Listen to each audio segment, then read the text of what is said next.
Thank you. I appreciate it. We are coming to you from Hollywood, where I'll tell you something. Everyone knows this. We eat a lot of weird stuff here in Hollywood, but nothing like what I'm about to describe. So over the next month or so, billions of cicadas are expected to emerge in more than a dozen states in the United States, from New York west to Illinois, down into Georgia, all over hotspots from Indiana, New Jersey. They show up in force once every 17 years, like mom jeans and fanny packs. But this time, they better be ready, because this guy is ready to eat them. That's Professor Gene Kritsky. He's written a book about cicadas, which I don't know who would read that, but he says you want to eat the females because they're full of eggs, which is a statement so creepy it should have its own documentary series on Netflix, but people do eat them. They eat them with vegetables. They eat them deep fried. They dip them in chocolate and gold and eat them for dessert. Boy, we went from baking our own bread to eating bugs really fast. This Dr. Kritsky says cicadas taste a lot like cold asparagus, which, I don't know. I could just eat the asparagus. I'd be fine. But you know what? My rule of thumb is I don't eat anything listed as one of the plagues. Speaking of cockroaches, the New York Attorney General's office has informed Donald Trump that his organization is now under criminal investigation by the state of New York. I'll hold for applause. This was previously a civil matter. It began after Trump's former lawyer, Michael Cohen, testified that Trump had inflated the value of his properties to get better loans and then undervalued them when it came to filing taxes. And, of course, you know, it's not like Donald Trump to cheat, but I guess they had to check it out. And they're looking now at bank fraud, tax fraud, insurance fraud. Starting to look like the guy who ran a fraudulent charitable foundation and a fraudulent university might be a fraud. So they say Trump could potentially get extradited from Florida to New York. If he does end up in prison, I really think we should give him Twitter back. I don't know about you, but I want to know everything that goes on in there, right? I'd pay for that. This ends with a police chase, too, right? OJ style? Either that or this will be the 37th crime he gets away with. I can do what I want. I'll be able to do whatever I want. I can do what I want. I can do what I want to do. I can do whatever I want. And I can do whatever I want. I would love to do whatever I want to do. I have the right to do whatever I want. I'm allowed to do whatever I want to do. I can do whatever I want. I'll do whatever I want. Yeah, save it for the warden, my friend. This is, I tell you what, there's no greater divide between anyone's future than Donald Trump. In 2025, he could either be president again or trading cigarettes for face bronzer. You don't know. Trump sat for an interview with OAN, and you're not going to believe this. He's still whining about the election. There was an expression that I've heard that you've heard for many years. The vote counter is far more important than the politician or the person running for office. And that was the case in this instance for the presidential election. Very sad that this could happen. It was a third world election. Well, it looks like a lot of that may well be uncovered very shortly. It's being uncovered now. Hopefully we'd see that. And it'd be nice if the papers would report it, but they don't want to do that. Yeah, I like that reporter. She talks to him like she's a nurse at a mental institution. A lot of that may be uncovered shortly. Hopefully we'll see that.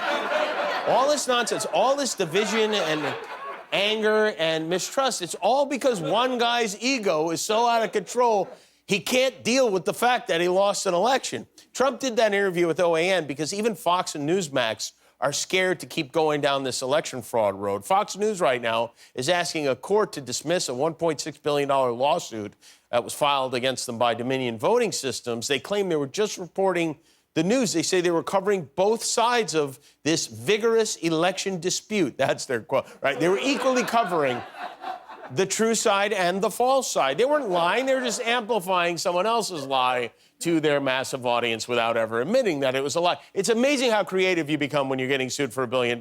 Fox told Dominion, they said, if you want $1.6 billion, you're going to have to sue us for sexual harassment like everybody else. Get to the back of the line.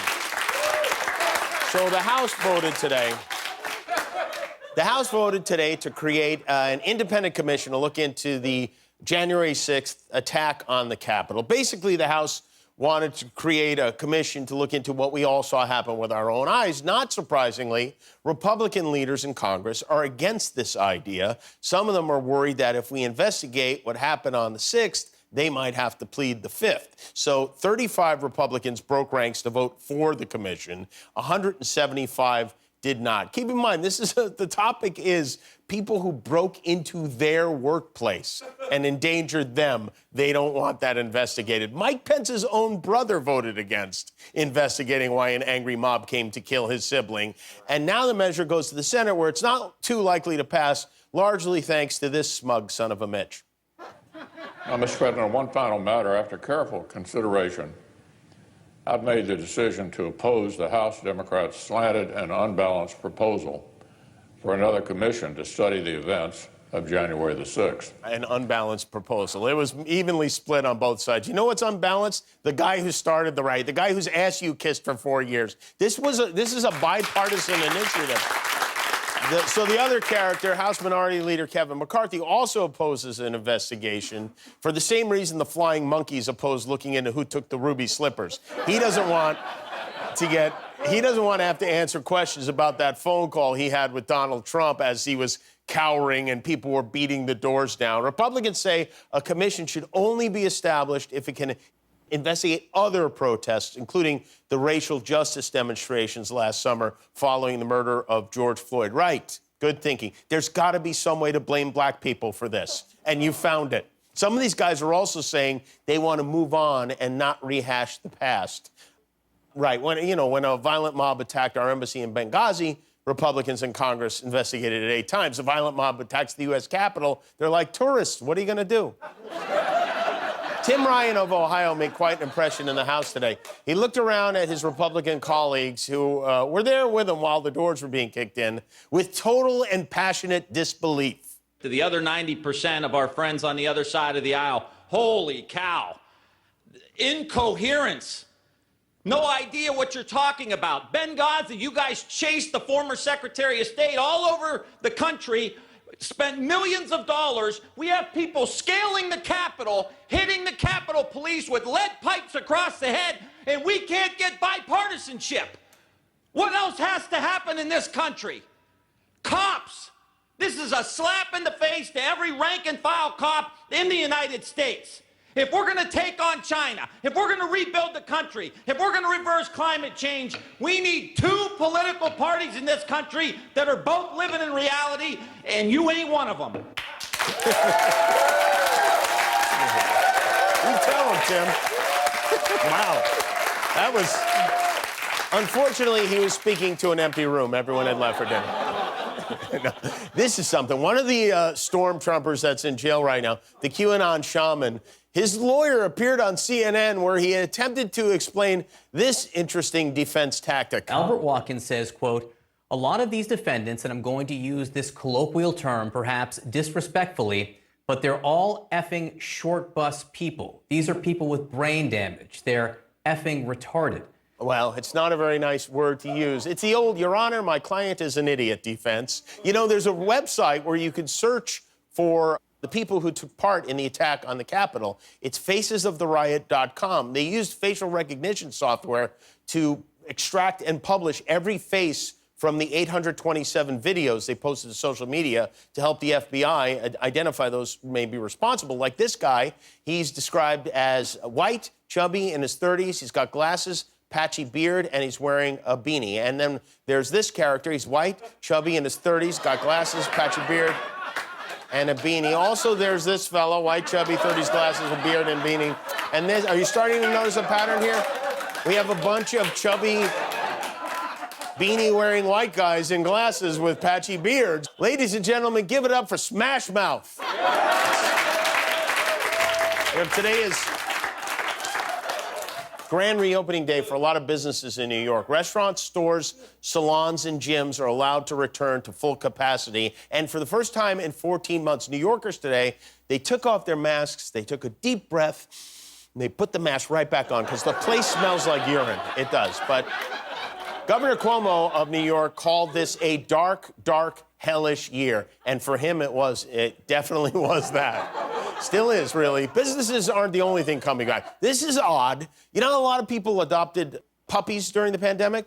Well, now they're sending the puppies back. Owner surrenders are up 83% over last year. You hear that, Major Biden? You better stop biting people. I guess people like the idea of having a dog more than the reality of it, and so they return them, which is awful. You don't just give up on a dog after a year. It's not a Peloton bike. It's an animal. About 38% of Americans are now fully vaccinated. We're slowly returning to normal, but there are some who don't want us to go back to the way things were, and they're pulling out all the stops to convince us to stay put. We're going to begin with the states of emergency across this country. A statewide order for people to stay at home. A deadly virus has ravaged the globe, keeping us confined to our homes. But are the new vaccines safe? The U.S. is calling for an immediate pause on the use of the Johnson & Johnson vaccine. We all know that working from home is less risky than going to an office, and in a lot of ways, more fun. We don't know how long the vaccines will be effective against COVID, but we do know it's almost impossible to get it at the park, or driving with the windows down, or from a stick. If you rush back to business, won't you be leaving behind a better and cuddlier life? Be safe. Stay home. Throw the ball. Get your shots. Go for a walk. Be a good boy. This ad brought to you by dogs. We know how to stay. Why don't you? Woof. Yeah, well, some best friends we are. All right, you know, from time to time, just to remind everybody of where we were, we comb our archives for what was in the news a year ago this week, and it's time once again to journey back 12 months ago for This Week in COVID History. This Week in COVID History. It's mid-May 2020, and Americans are heading into a somber Memorial Day party weekend. The 20s are roaring again. Been in quarantine, and I need to get out and party. Woo! Yeah, woo, as in Wuhan. But shouldn't these youngsters be wearing masks? I mean, if he's not wearing a mask, I'm not going to wear a mask. If he's not worried, I'm not worried. The president. Yes, sir. All right, the president. I had one on before. I wore one in this back area. It looked very nice, but I didn't want to give the press the pleasure of seeing it. Why would you not be wearing it? His generosity is contagious. Who needs a mask anyway when you have a miracle cure? Hydroxychloroquine. Warning, not effective. I happen to be taking it. Hydroxychloroquine? I'm taking it, hydroxychloroquine. I think it's good. I've heard a lot of good stories. Who needs studies when you have stories? Here's my evidence. I get a lot of positive calls about it. Good enough for me. I'm still here, and I tested very positively in another sense. So this morning, yeah, I tested positively toward negative, right? So, no, I tested perfectly this morning, meaning I tested negative. But here comes Negative Nancy. He's our president, and I would rather he not be taking something that has not been approved, especially in his, shall we say, weight group, what is morbidly obese. Oh, snap. What say you, President Lump? Pelosi is a sick woman. She's got a lot of problems, a lot of mental problems.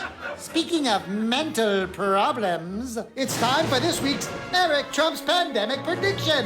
Guess what? After November 3rd, coronavirus will magically all of a sudden go away and disappear. Why does that sound familiar?